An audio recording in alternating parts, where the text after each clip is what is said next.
Christmas ഒക്കെ കഴിഞ്ഞൊന്ന് free ആയപ്പോഴേക്കും ഞാൻ എൻ്റെ ക്രാഫ്റ്റിൻ്റെ ലോകത്തേക്ക് വീണ്ടും ഇറങ്ങിയിരിക്കുകയാണ്. ക്രിസ്മസിന് മുന്നേ ഞാൻ നിർത്തിവെച്ചത് ഈ ലൈബ്രറിയിലായിരുന്നേ. എന്നാൽ പിന്നെ അവിടം തന്നെ ആയിക്കോട്ടെ തുടക്കം എന്ന് കരുതി ആ കുഞ്ഞു ബുക്കുകളൊക്കെ ഇന്ന് അങ്ങ് ഒട്ടിച്ചു കൊടുക്കുവാണ്.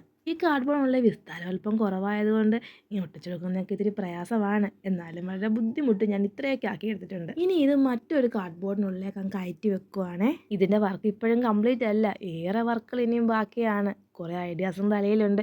എന്നാലും ഇതിനുള്ളിൽ ലൈറ്റ് ഇട്ടാൽ എങ്ങനെ ഇരിക്കും എന്നുള്ളൊരു ക്യൂരിയോസിറ്റി കൊണ്ട് ഞാനൊരു ഫെയിലായിട്ട് വെച്ചങ്ങ് കത്തിച്ച് നോക്കിയേ. സംഭവം കൊള്ളാം, തരക്കേടില്ല. പക്ഷേ ഇതല്ല കേട്ടോ, എന്നെ സഹായിക്കാമെന്നും പറഞ്ഞ് ദാണ്ടെ എനിക്ക് ജോലി ഉണ്ടാക്കി തന്നുകൊണ്ടിരിക്കുകയാണ് ഇവിടെ വേറൊരാളെ ഞാൻ ഓടിച്ചിട്ടുണ്ട്. പക്ഷേ ക്ലീൻ ചെയ്യേണ്ട എൻ്റെ ഉത്തരവാദിത്തമാണ്. ക്ലീനിങ് അങ്ങ് തുടങ്ങി കേട്ടോ. ആ കൂട്ടത്തിൽ ഞാൻ നേരത്തെ ഉണ്ടാക്കി വെച്ച കുറച്ച് ക്രാഫ്റ്റ് ഐറ്റംസ് ഒക്കെ ഉണ്ടായിരുന്നു ഈ ടേബിളിൽ. അതൊക്കെ ഞാനൊരു കാർഡ്ബോർഡിലേക്ക് അങ്ങ് മാറ്റി. പക്ഷേ ഇയാളെ മാത്രം മാറ്റിയില്ല കേട്ടോ. ഇതേപോലെ ലൈറ്റിട്ടൊന്ന് കാണാനുള്ള ആഗ്രഹം കൊണ്ടാണ്. കൂട്ടത്തിൽ പണി തീരാത്ത ഈ ലൈബ്രറിയിൽ ഞാൻ വെട്ടവിട്ടിട്ടുണ്ട്. അപ്പോൾ ഇന്ന് ഇത്രയൊക്കെ ഉള്ളൂ കേട്ടോ. ഇതിൻ്റെ ബാക്കിയായിട്ട് നമുക്ക് നാളെ കാണാം. ഇതൊക്കെ എന്തായാലും ടാറ്റാ.